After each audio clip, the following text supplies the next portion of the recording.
Good morning, good afternoon and good evening everybody. मेरा नाम सर्वेश सरोहा है। आज का हमारा टॉपिक है एक्सटेंडेड एक्सेस लिस्ट। हमने अपनी पिछली वीडियो के अंदर भी हमने एक्सटेंडेड एक्सेस लिस्ट का टॉपिक हमने किया था। तो आज की इस वीडियो के अंदर हम एक्सटेंडेड एक्सेस लिस्ट के थ्रू टेलनेट को डिनाई करना हम सीखेंगे। हमारा ये राउटर है, तो इस राउटर पे हम चाहते हैं कि कोई भी रिमोटली जब एक्सेस करेगा इसे टेलनेट के थ्रू, तो पर्टिकुलर हम इस सिस्टम को मान लेते हैं, हम ये वाला सिस्टम हमें डिनाई कराना है टेलनेट को एक्सेस करने के लिए।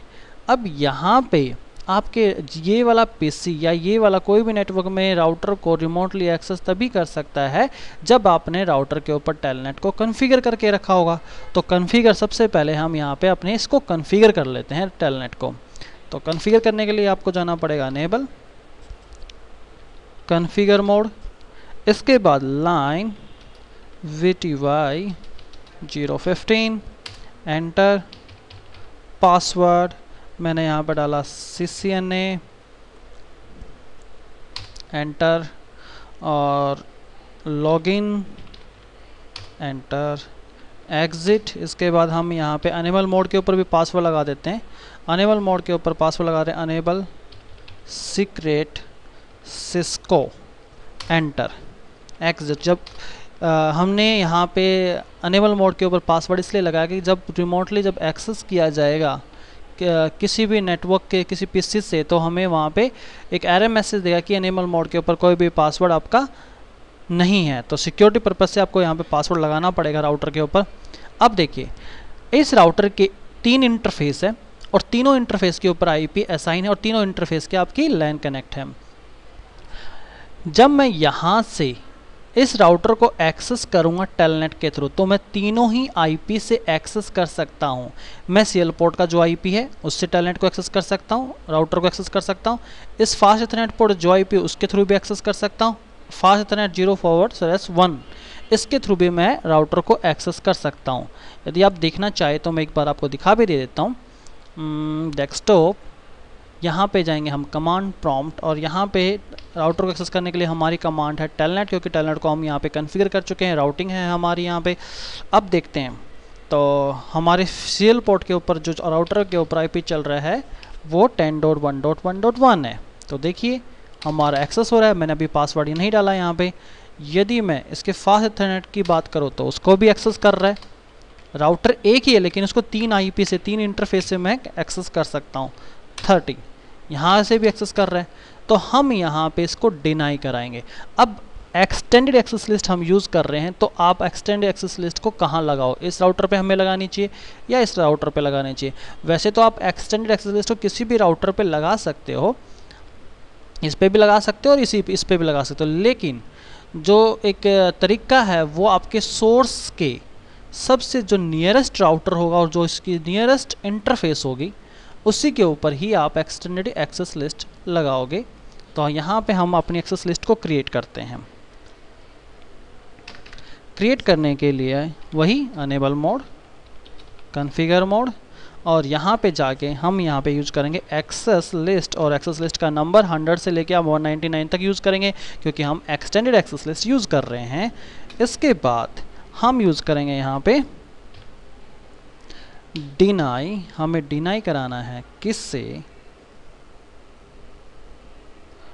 TCP।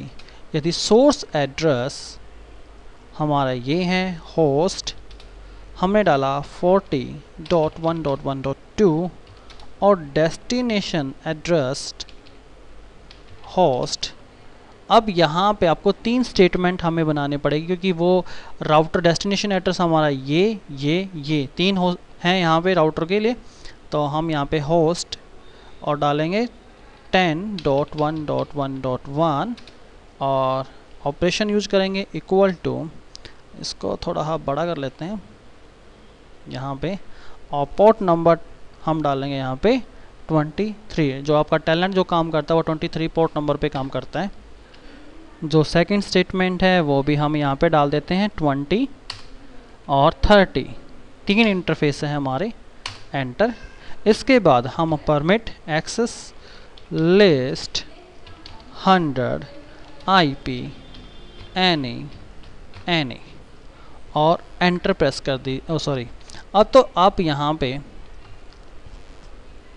पे करेंगे हम परमिट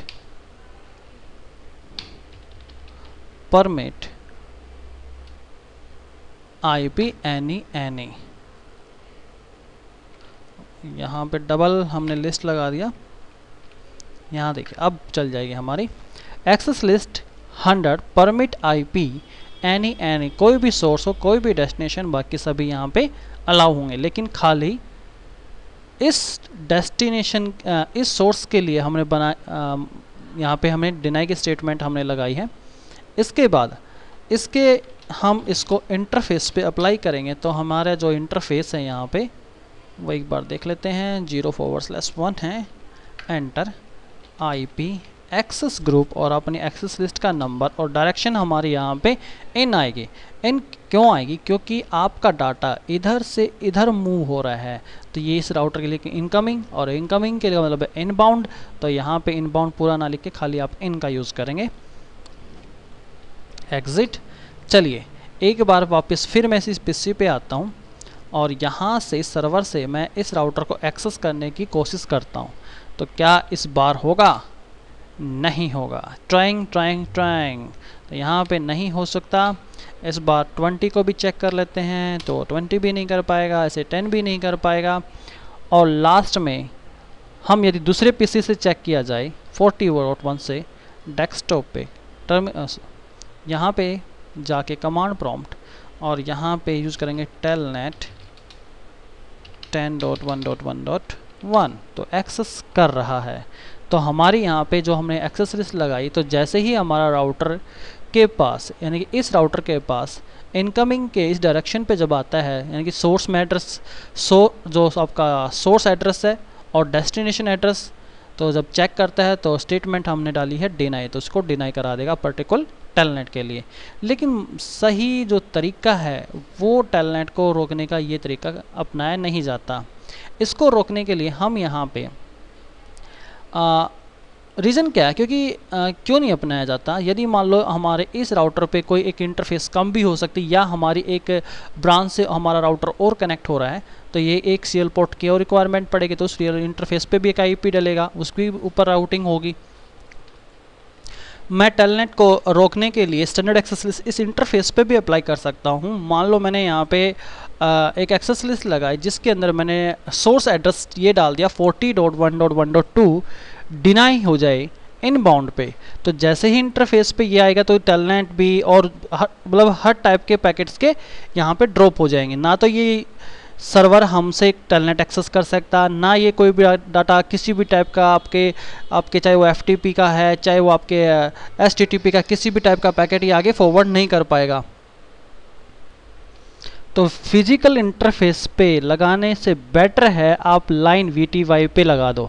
लाइन VTY पे आपका जो भी डाटा मूव होता है वो आपका टेलनेट का ही होता है, तो हम वहीं पे ही मूव कर देंगे। यदि हम वहीं पे ही एक्सेस लिस्ट को अप्लाई कर देंगे, तो चाहे वो यहाँ से एक्सेस होता हो, चाहे यहाँ से इस IP का हो, चाहे इस IP से एक्सेस होता हो आपका टेलनेट, तो वो सभी के आना तो वही है, लाइन को ही एक्सेस करेगा। तो लाइन के ऊपर ही हम अपनी एक्सेस लिस्ट क्रिएट करके हम अपने टेलनेट के एक्सेस को रोक सकते हैं।